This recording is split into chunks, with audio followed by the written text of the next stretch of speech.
రాపట్లేకి పోయి ఇట్లా చేసుకోనని అందరూ చెప్తా సతీష్ రెడ్డి గారికి నిద్రలేని రాత్రులు ఉన్నాయి, లోకేష్ బాబుకి కాదు.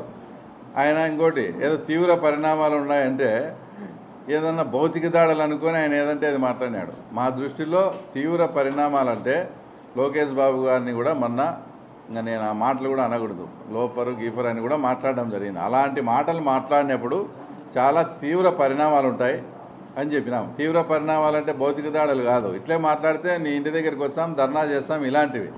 దాని ఆయన అంటే నన్ను ఏదో చేస్తారు, ఏదో భౌతిక దాడులని.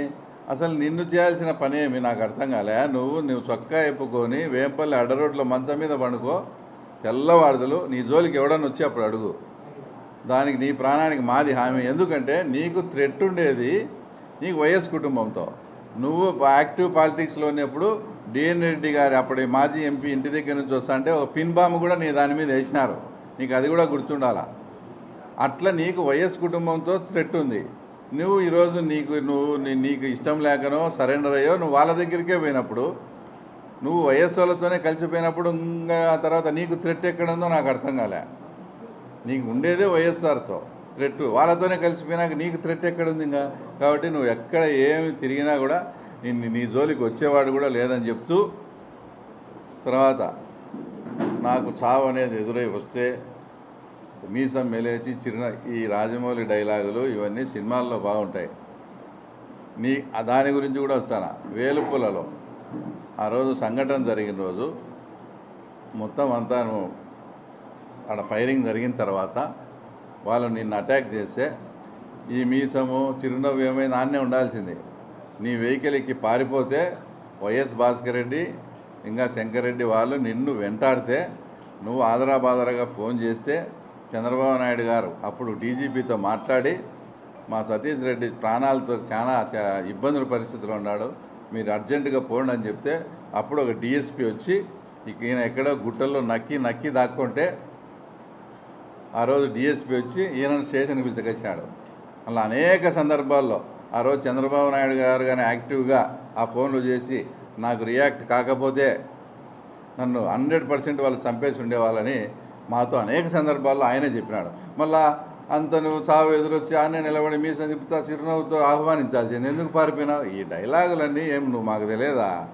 ఓ పక్క 2004లో తర్వాత ఇప్పట్లో బూత్లో రిగ్గింగ్ జరుగుతుందని అప్పుడు మా మండలంలో తెలుగుదేశం నాయకుడు మేమిద్దరు ఫోన్ చేస్తే ఆ బూత్ పోయి పగలగొట్టండి, మనం 2-3 వేల మార్జిన్లో ఉన్నామని చెప్పినావు. అంటే ఓ పక్క రిగ్గింగ్ జరుగుతుందంటే ఓ పక్క ఆ తర్వాత వేరే రూట్లో పోయే నువ్వు మీసము చిరునవ్వు ఇవన్నీ. ఆ రోజు నిన్ను ఆ గుట్టలోంచి తీసుకొని వచ్చి పోలీస్ స్టేషన్లో పెడితే నీతో పాటు సహముద్దాయులను నిన్ను కొట్టకుండా పోలీసులు కుక్కలను బాదినట్టు బాదినారు. ఈరోజు నీ ఎమ్మడే ఉన్నాడు హేమాద్రి రెడ్డి, అతను అడుగు ఆ రోజు పోలీసు వాళ్ళు కొట్టినారా లేదా.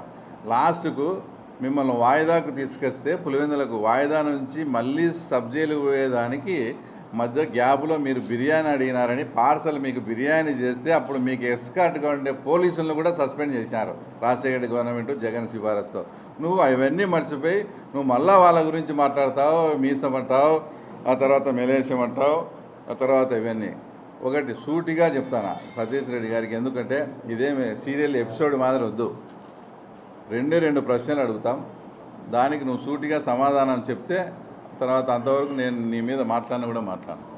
మీరు 5 ఎలక్షన్స్లో 99, 4, 2009, 2014, 2019 5 ఎలక్షన్స్ ప్లస్ 96, 98 రాజమోహన్ రెడ్డి గారు ఎంపీకి పోటీ చేసినప్పుడు 2 ఎలక్షన్లు, 5 + 2 7 ఎలక్షన్స్ సతీష్ రెడ్డి గారి ఆధ్వర్యంలో పులివెందులలో జరిగినాయి. ఈ 7 ఎలక్షన్స్లో వైఎస్ఆర్సీపీ అప్పుడు కాంగ్రెస్ కానీ ఇప్పుడు వైఎస్ఆర్సీపీ కానీ ఎలాంటి దౌర్జన్యం చేయకుండా, ఎలాంటి బూత్ క్యాప్చరింగ్ చేయకుండా ప్రజాస్వామ్యబద్ధంగానే ఎలక్షన్ జరిగింది నా హయాంలో. నాకు ఇంత మెజారిటీ కూడా ప్రజాస్వామ్యబద్ధంగా జరిగిన ఎలక్షన్స్లోనే వాళ్ళకంత మెజారిటీ వచ్చిందని నువ్వు సూటిగా దానికి ఎస్ నో అని చెప్పండి. రెండోది